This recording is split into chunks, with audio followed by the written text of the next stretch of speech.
right, we're going to get started. Please find your seats. And without further ado, Ciroc celebrates black businesses here at the 20th anniversary of the Martha's Vineyard African American Film Festival. Put your hands together now. Come on.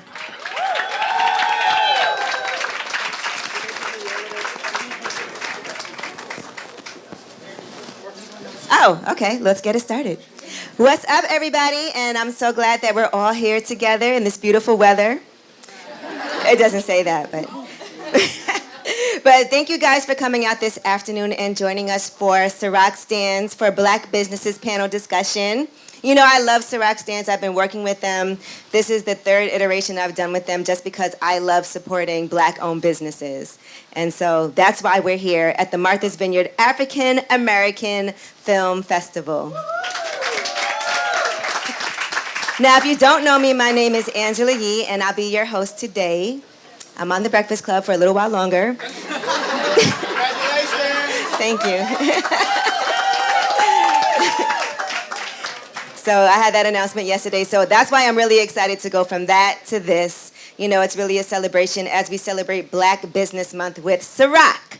So before we get into it, do you guys see these note cards and pens on your chairs? Yes? Okay, so that is because we have these amazing business owners here with us today. If you have a question you would like to ask one of the guests, please go ahead and write down that question. They're going to come around and get them so we can get those questions for the panelists. Now I have a very special guest with me, and I think she's so amazing, and when I found out she was going to be here, I was excited because, you know, we know her as an actor. We've seen her speak. I think not only does she have an amazing personality, but she also is a business owner as well. Regina Hall. Thank you. Oh, do I start or no? Yep, you can do your part. Look, hi everyone, so happy to be here. Oh.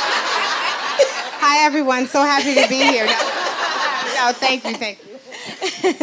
Yes, it's Ciroc and Ciroc Stands. And in the words of Regina Hall, when one of us wins, we all win. So she's very proud to be here amongst this group of Black businesswomen. Now, Ciroc Stands, are you guys familiar with Ciroc Stands?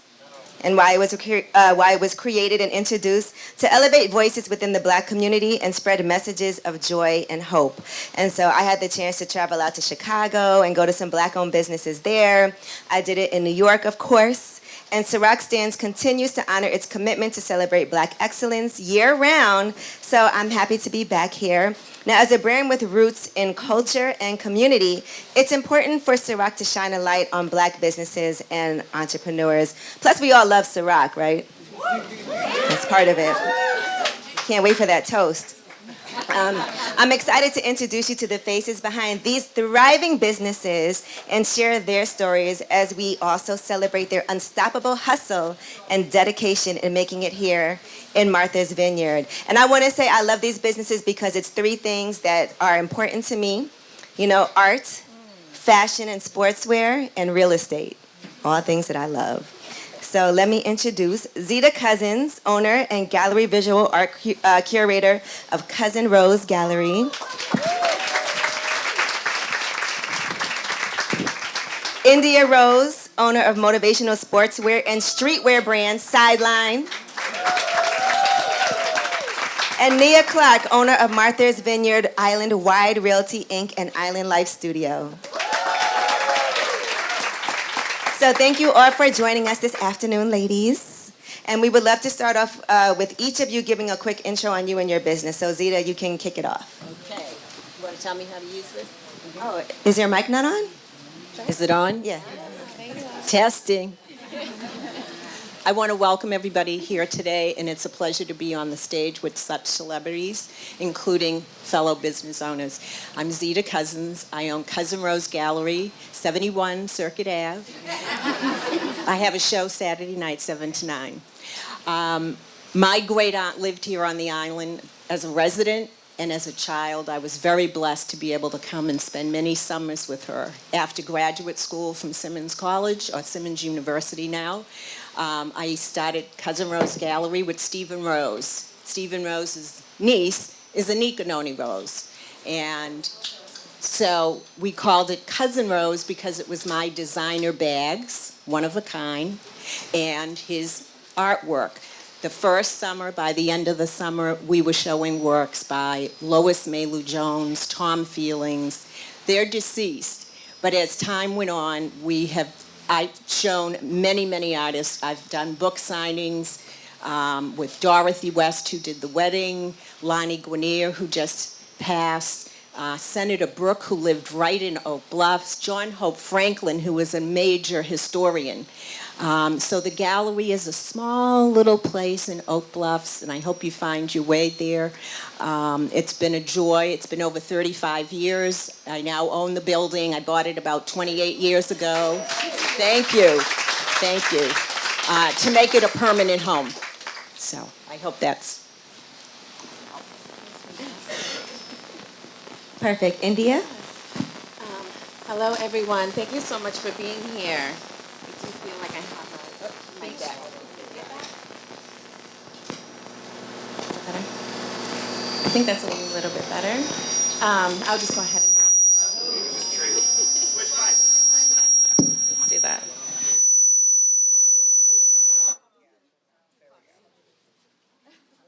Here we go. Can you hear me? Check, check.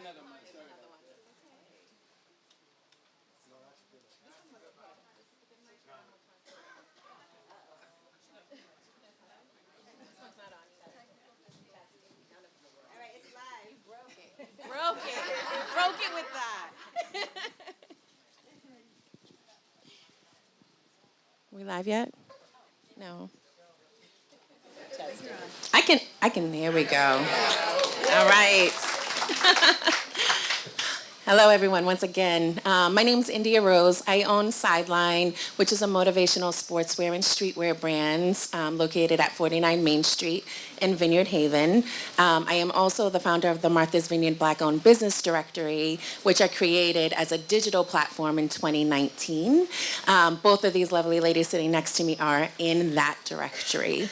And then the last 2 years, it actually became a full-fledged booklet supported by the Chamber of Commerce and the Mass Office of Travel and Tourism. So we are very proud of that directory. It really is a guide to help you sort of, shop with a purpose and find your way through all of the Black-owned businesses here on Martha's Vineyard. I'm a year-round resident on the island. Both of my kids were born here.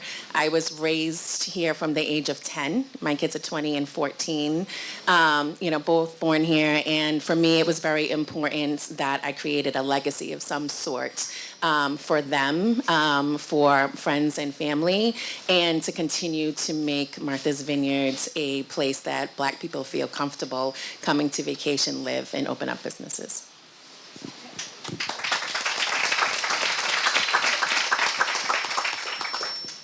Hello, everyone. Thank you for having me. My name is Nia Clark, and I am the owner-broker of Island Wide Realty and Island Life Studio in downtown Oak Bluff. I'm a fourth-generation Islander, and I have run my business since 2001. And after 5 years, I became the owner-broker for Island Wide Realty. And in 2016, I opened another business which combines fashion and art, and it showcases diversity. And that business is where I elevate Black and brown artisans. And my business is in downtown Oak Bluffs on 61 Circuit Ave. All right, well, I'm impressed. And so let's get right into it. Regina, we're going to start with you. We all know Regina Hall from being in front of the camera in countless movies. But when did you realize you wanted to go behind the camera instead of always being in front of it with RH Negative Entertainment Production Company? Well, first of all, these ladies are amazing, so I'd like to just compress it. Hopefully we feel close enough so I can borrow money, because y'all are doing well.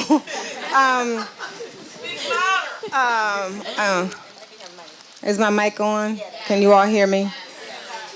Can everybody hear me now? Okay.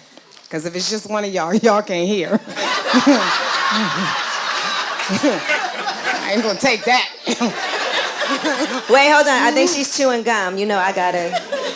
Oh, I was chewing gum in the car, and I'm still doing it now. So, thank you, Angela. So, let me just say, first of all, it's exciting. Of course, I did start a production company this year. It had more to do with wanting to also enable other people to work, and also just allowing you to be more a part of the decision-making process of what goes on screen, who works in front of the screen, who works behind, and then wanting to tell different kinds of stories.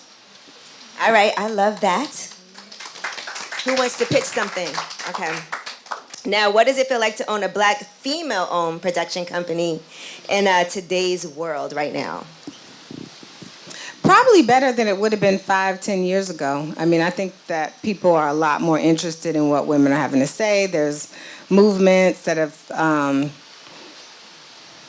forced equality a little bit more than it would have been. You know, I think, which is why it's so exciting as I look at these 3 females who own their own businesses on an island that is here where there's so much support from the community. There's also a lot of support from the community behind the scenes.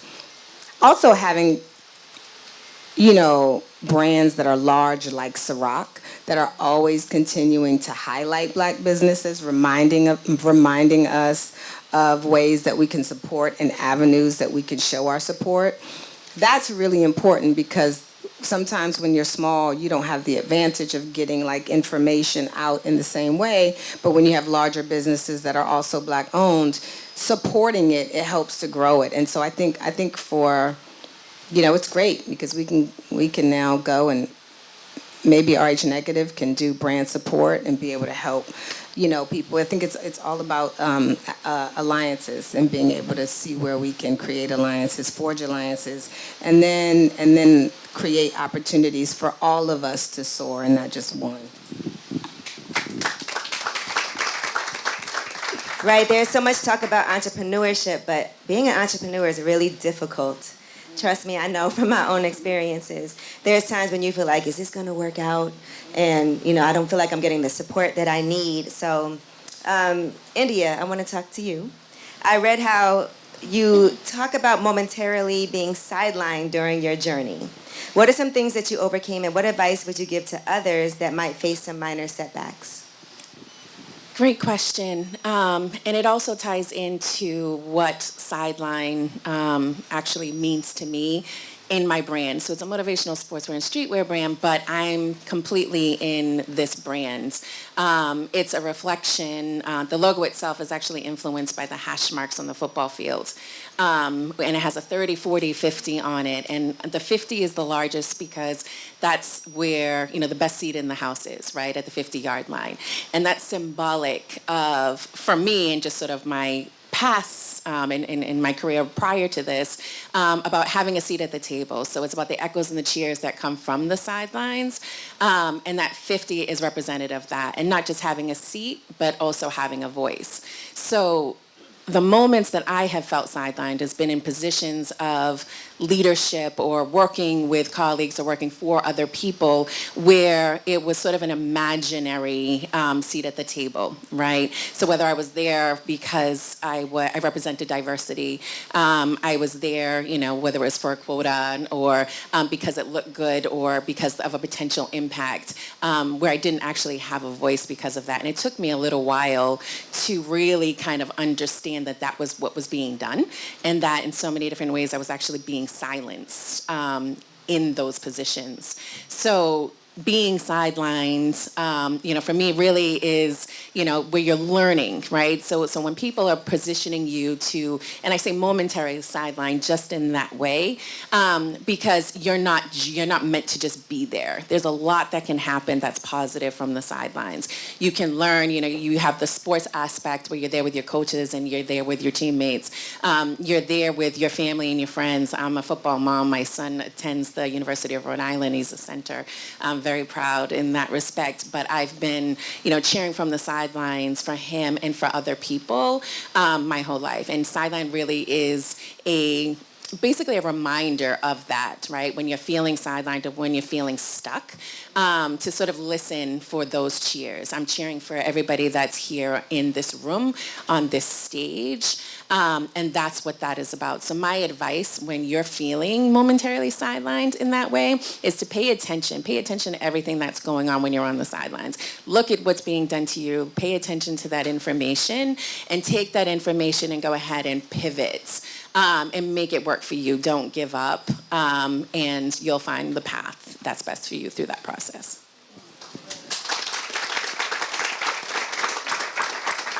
That was amazing. That's very inspirational. Sideline. I love that whole story behind the brand. Now, Zita, let's talk to you for a second. I think it's beautiful to see how your gallery has actually been around since 1980.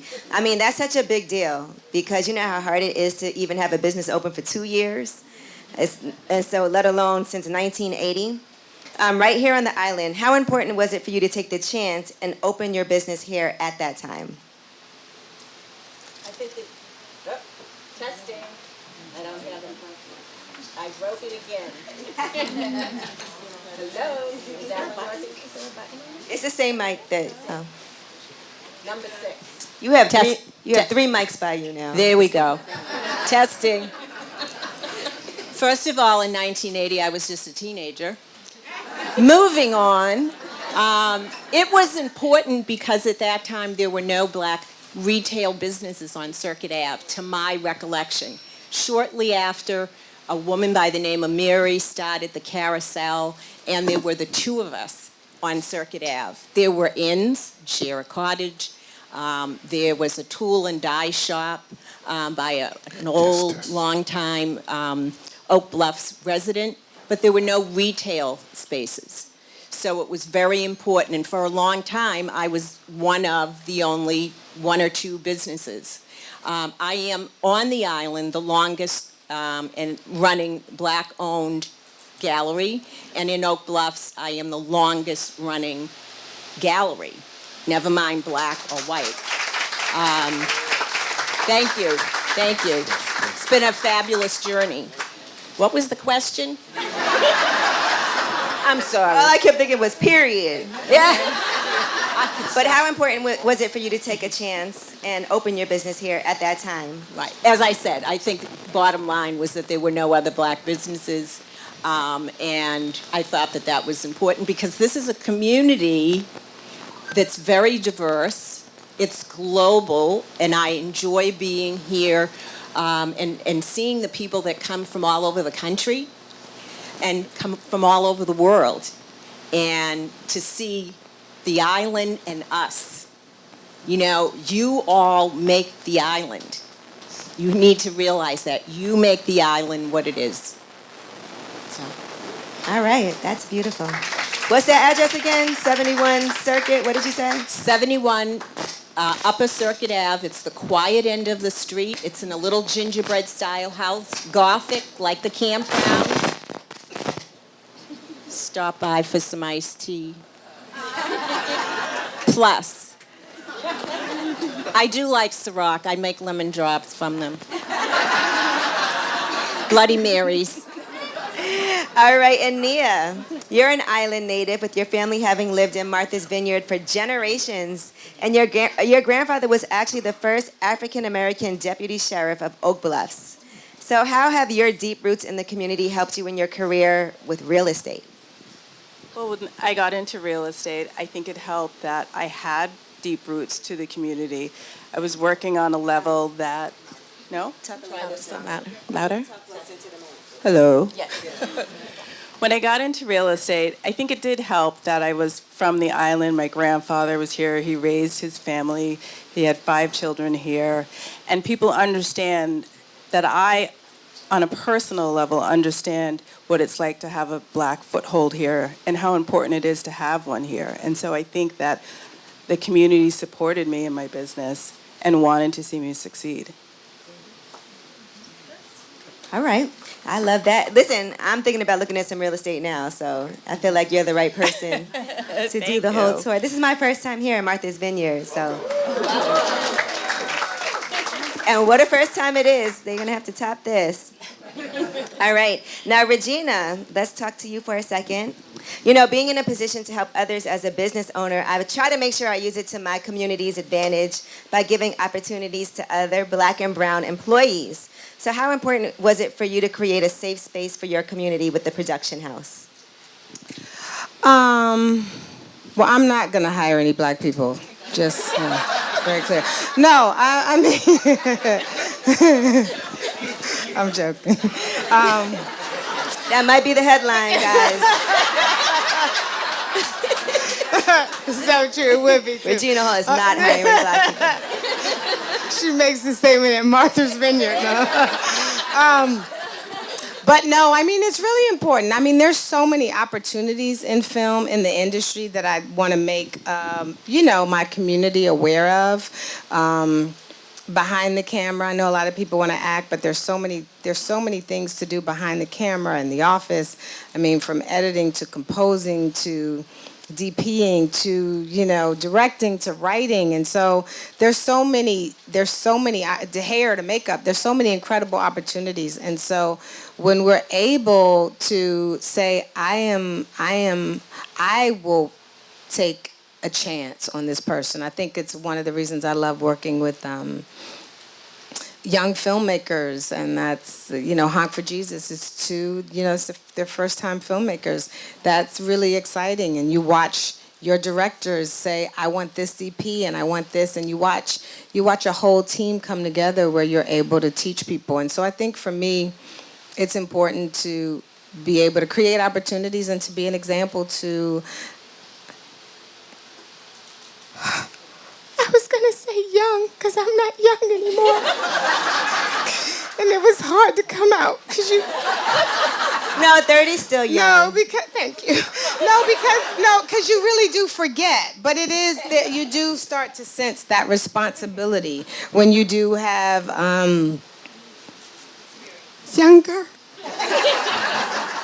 generations come up, and you want to be able to say, you know, when they come to you, to say, here's a way that I can help you, and here's, you know, advice is good, but also it's great to be able to have advice and opportunity. So to be able to reach out and have resources for communities, really, it's exciting. It's scary. Don't get excited, because I ain't done nothing yet. We're what you realize is development is a long process.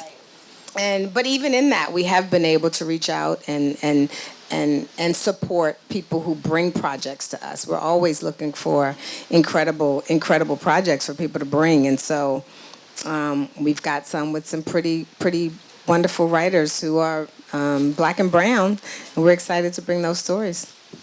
And we love that we get to hear about this so early here, right, in Martha's Vineyard. And I do want to say that from the moment you're born, there's always somebody younger. So, it's okay. Yeah. The 25-year-old ain't jealous of the 2-year-old. No.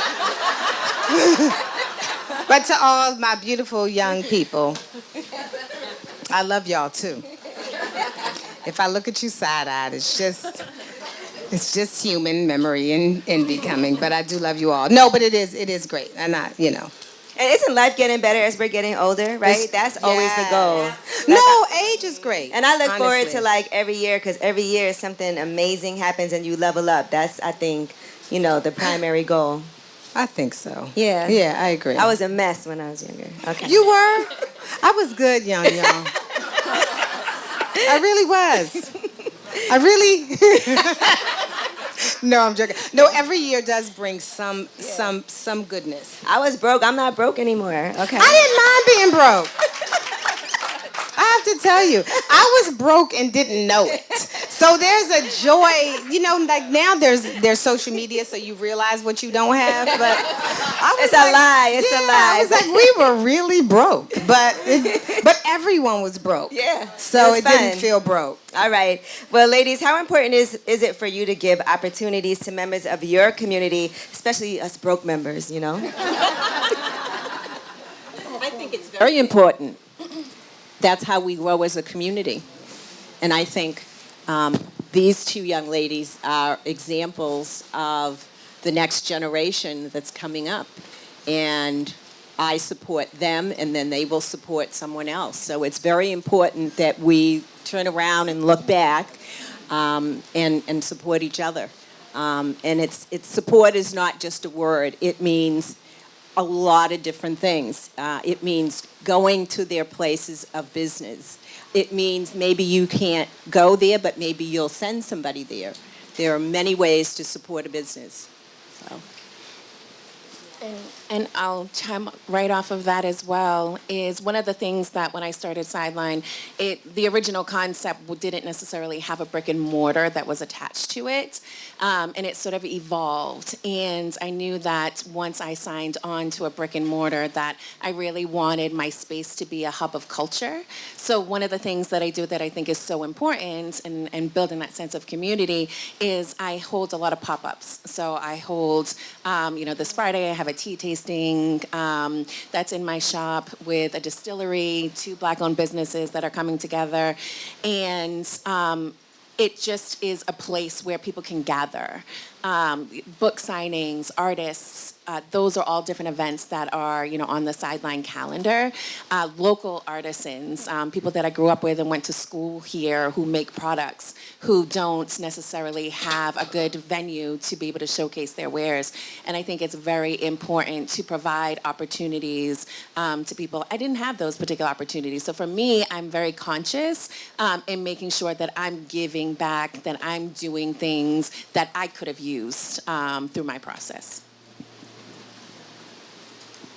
I would like to say when I opened my shop, I had somewhat of a concept in mind, and I really wanted it to be a place where we showcase Black and brown artisans and where people come together. And I love that when I moved to Oak Bluffs, the storefront has a living room somewhat. It has a couch in the front, and it feels like people just come in and we meet and greet and we all hang out and they bring back their family and friends. And I think we're only successful if we collectively work together. That's absolutely correct. And as strong Black female entrepreneurs, what's something that you wish somebody would have told you as you were starting and building your business? And what advice would you give then to future upcoming business owners? We'll start with you, Regina. What advice you wish somebody would have gave you? Patience. It takes a while. I think sometimes you want it immediately, but also the things that take the longest and the mistakes you make you learn so much. Like it is those things are as much a part of the process as the wins, the successes. So, just probably that patience and you get endurance from that, and those are attitudes and mindsets that you will need for the long haul. Right, patience, and everything doesn't happen right away. So, and Zita, what about you? What's some advice that you wish you would have gotten that you can pay forward now? I think that as a seasonal business, I open from June through mid-October. When I first started that first summer, at the end of the summer, I was going to buy a BMW. Well, that took me about 10 years. I think the perseverance, the endurance, and knowing, one, you have to do it over time. It's not instant. And you can't give up. And I would advise, if I could put that out there, buy your property. Buy your property. I wouldn't be where I am if I had not scraped together money to get the building so that I could be here 35 years later.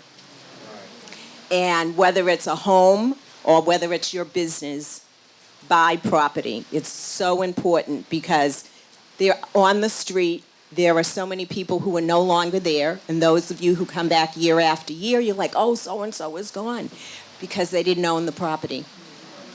Dion, who has a fabulous menu, was on Circuit Ave. The building sold. Somebody, or the people took it back. So that's just one example. Roger, who has C'est La Vie, I'm going to make a plug for him. He bought his building. He works really, if he hadn't and if I hadn't, we wouldn't be around. That's amazing. That is great advice.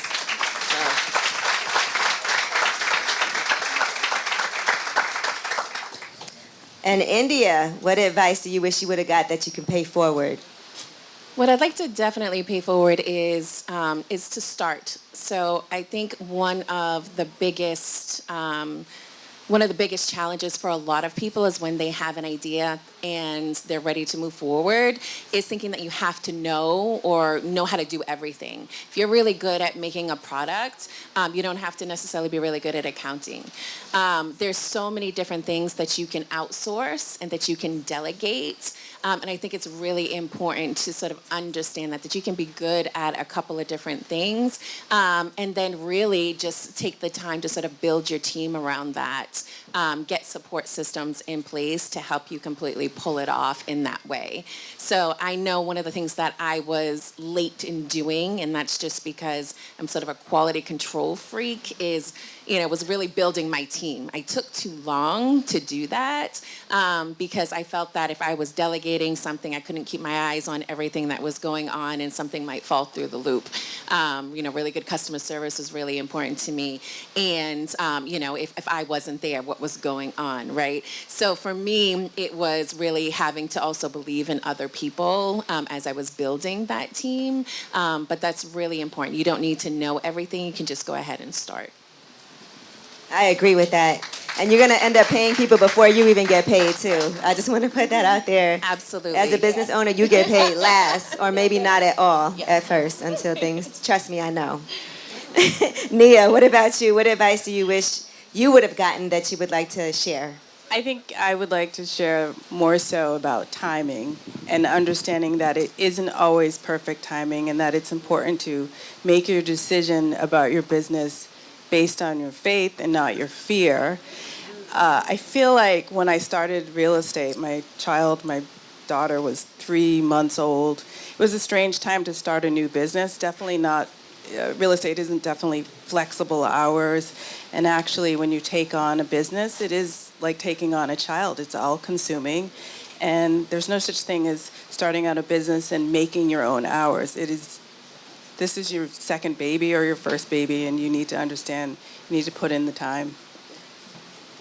Good point. Absolutely right. And sometimes it's 7 days a week, 24 hours. You wake up to a million messages.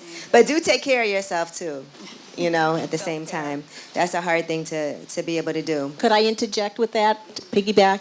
Self-care is really important in your life in general, but if you run a business, you really have to make sure you get enough sleep. You really need to make sure that you're eating well. It might sound simple. It is vital, especially in August.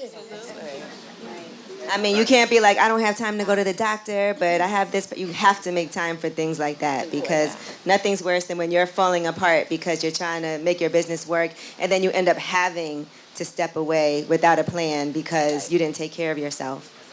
Now, we cannot be here without recognizing the legacy of this area, its history of being a welcoming oasis for generations of Black travelers and being one of the most divine landmarks for Black artistic achievement. I've been hearing about Martha's Vineyard since I was a kid, so I'm just excited. I can't believe that I haven't been here before this. So what about owning your business here on the island brings you the most joy?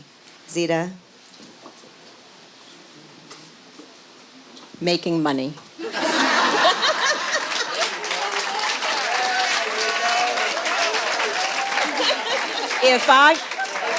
If I'm making money, then my artists are successful. And they get money before I do. It's really important to take care of your people when you own a business. And so that would be number one. It's also meeting and greeting. Again, all day long I sit in my swivel chair talking with people from around the world. And it is a fascinating business to be in. And I would say those are the things that surface to the top. But taking care of my artists is number one. We all eat. That's right. No starving artists at Cousin Rose. Okay, so what's your favorite thing? What brings you the most joy? For me, it's definitely creating legacy. It's both of my kids have a really good work ethic, and I am an example for them. So they see my process through and through. No matter how busy I am, always making sure that I'm making time for them.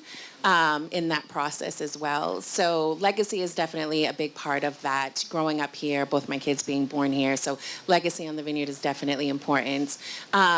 But in addition to that is, the creating the space that, sort of bringing everybody in to sort of have those relationships. Whenever somebody comes into my shop, you never know who's coming through, the kind of conversations that you're going to have, the kind of friendships or, business relationships that are going to come through that. And it happens authentically and organically in that way. And that's something that means a lot to me in that space.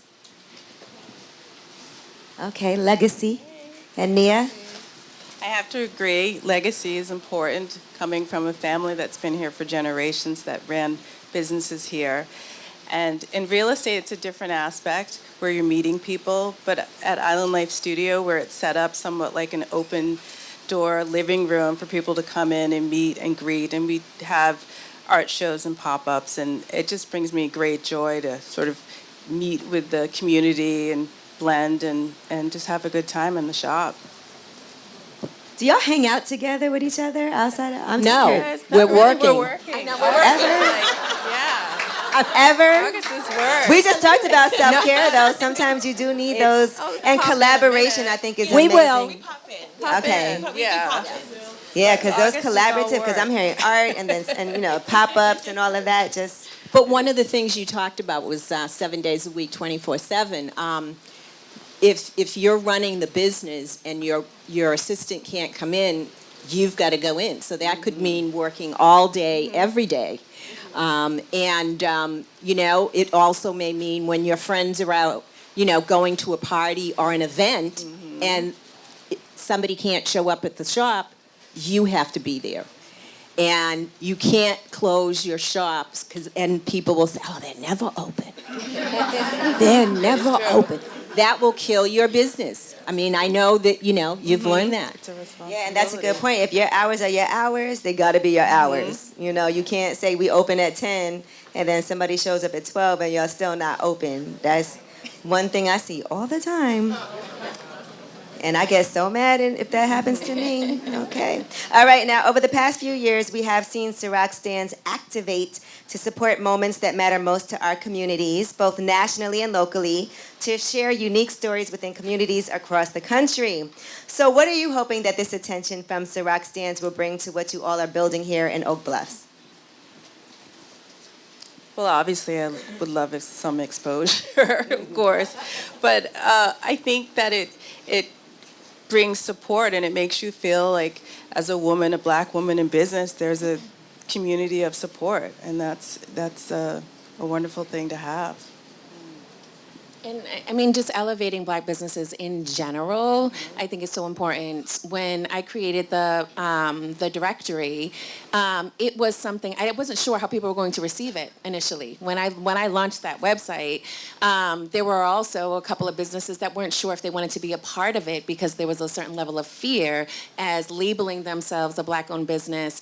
Or I have these little stickers that I made, little decals for all of the businesses, and Nia has one in her window. That says local MV and black owned. And in a lot of ways, it was questioning, is that going to make you a target for something? Is there a certain level of fear? So, so to that end, it's also sort of being unapologetically black, making sure that whatever I have in my store windows represents that. And when they come in, they're at least looking like, this looks a little brown, or, so they're going to know coming in, exactly what that looks like. Black Santa, is there in December, and it's important. It's important, and I think just being unapologetic about that, but also because Martha's Vineyard really, and the legacy and the history of that, just knowing that there are other people who are keeping that going, who want to continue to make Martha's Vineyard a place that people feel comfortable, coming to. And I would add to that, conversely, that as business owners, we don't want to shoot ourselves in the foot by not making everyone welcome. As businesses, we have to be aware of that. So we are Black-owned, Black-run, but we are open to everyone. And that is really important when you're in business. I would hope that Ciroc would, they're here for this amount of time. I would hope that somehow that there would be some kind of investment in the greater community here on the island. There are so many things where they could have a major impact on this community, and I hope that that's something that they would think of doing. And it's keeping that relationship and investment going. Yeah, and it really, I'm really happy and proud to be here and honored that they are highlighting Black-owned businesses. And women-owned, Black-owned, woman-owned businesses at that.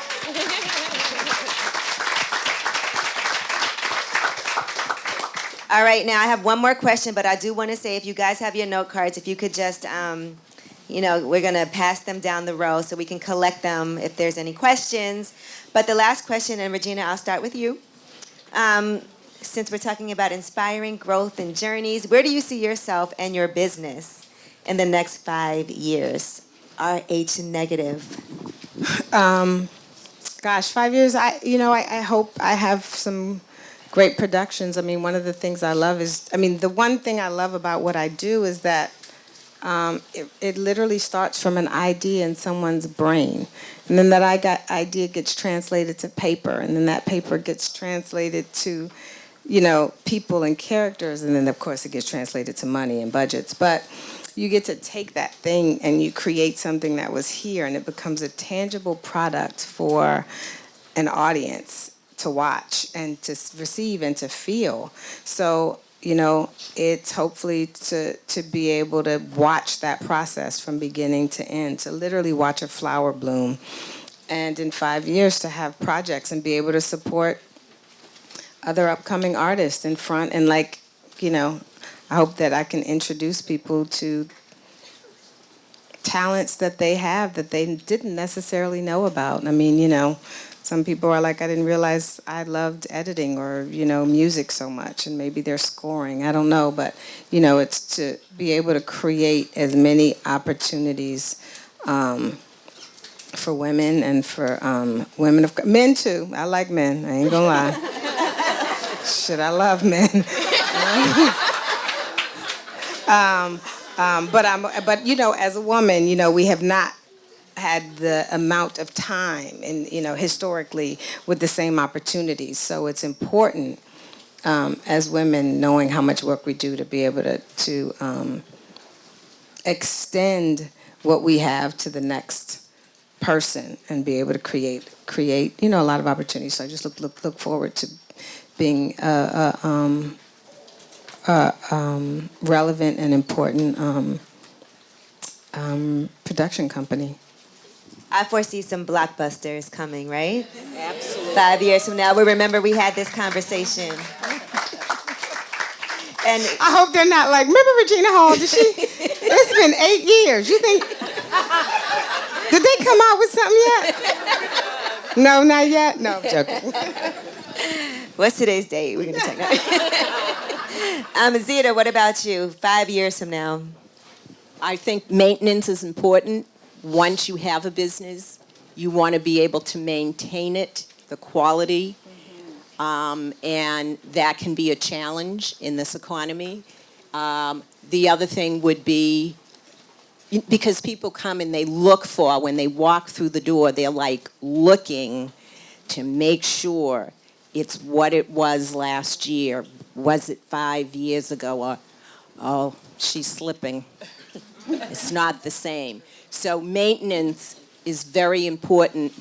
The other thing would be that as a curator of art, I would like to expand that to share art in people's homes by doing private showings on the island and in various cities. I've done them in the past. I've done them in New York, I've done them in Hartford, and I've done them in DC. So I would like to expand and do more of that.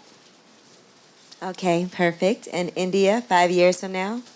5 years from now, I built Sideline. So when I created my business plan around it, I did it in a way that I would be able to duplicate it. So that's something that's very important to me.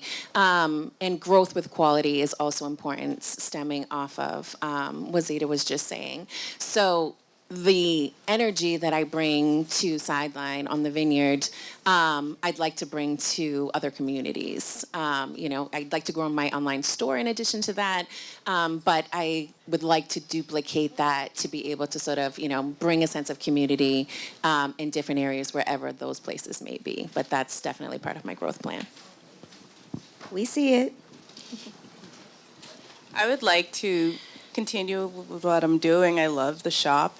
I'd like to expand upon having more black and brown artisans and in turnovers and extend the season. And then in real estate, I think it would be really nice to have more of a feature house tour that maybe I can showcase people's beautiful homes here. People always want to see real estate, and so I know I do. I think it would be nice to have a house tour. And maybe there's some element of it that does share the history of the African American here on Martha's Vineyard. We do have an African American tour here, but more so related into homes is what I think would be. So next year we're going to be seeing me and Chrissy. There's a chance. I'll support Stay you on tuned. that. Absolutely. I'll support you. All right, we do have a couple of audience questions, so whoever feels like you want to answer, you can. I'm having difficulty finding my passion. How did you discover yours in order to open your business? I'll lend to that. Because finding your passion is so important. And part of that, I used to do consulting, both business consulting and nonprofit consulting. And one of the questions that I would hear often is really trying to find out exactly what that passion is. And first and foremost, I want to say that it's nothing that has to be immediate, right? It's like a student going off to college. You might not know what your major is going to be or even what you want to do with the rest of your life, and that's okay, as long as you continue looking. So I had no idea that Sideline was going to be in my future, that I created, in hindsight, I know I created a particular path that led me here, but I took a lot of different turns and paths along the way. There were some pivots. There were negative things that may have come into my space that I used in turn as motivation. So first and foremost, I would say if you don't know exactly what your passion is right now, start making a list of things that you think you're good at and ask the people around you, what they think that you're good at. Because often we're so used to doing things and have skill sets that we not necessarily know that we're really good at, or people that, they envy us for it. Make a list of those things and then sort of narrow down the list to things that you enjoy doing. Because I've done things in the past that I was really good at, but I didn't enjoy it and it didn't keep me motivated. It didn't make me happy. So just because you're good at something doesn't necessarily mean that that's your path to passion either. But I'd say keep going. I just want to piggyback on that if I could. I think you need to reach out to people and talk with people. There are consultants, there are people who do coaching, but you need to have a sounding board. And so if you sit with someone and say, I'm not sure, have somebody give you feedback. Journaling, making notes, those things are important. This is true. When I was in real estate, it was about 20 years into it, and I sat down with a friend and I wrote out what would be my dream position, or what else would I bring to the table, and what would feed my soul. And that was more so to surround myself. I had a background in fashion design, and I wanted to surround myself with beautiful clothing, with artwork, and that's somewhat of how the Island Life concept came to be, is that was a passion that was in me that had been suppressed for a while. And we worked through it, and it was actually part of the journaling process where I sort of started describing a shop. Yeah, I was going to say my father passed away, which is how I got into acting. Sometimes it's your darkest moments that reveal things. I wasn't planning to, but I needed money. And my friend was like, you could make some extra money maybe doing commercials. And actually, that's how I was introduced to it. It wasn't like I wasn't someone who started, not because I didn't like it. It just, I was from Washington, D.C., and it did not feel like a feasible. Sometimes the mind can't see it, so acting didn't feel like a feasible career choice. It didn't really feel like it could, I don't know, whatever that was. Whatever that is when you feel limited already. Just you come into the world and think, well, that's not feasible, but it looks fun. So, but, you sometimes pay attention to your lower points, because sometimes your darkest moments can reveal or bring forth where you are supposed to be, and so I encourage you to pay attention to not just the joys, but the challenges as well. And I'm glad you shared that.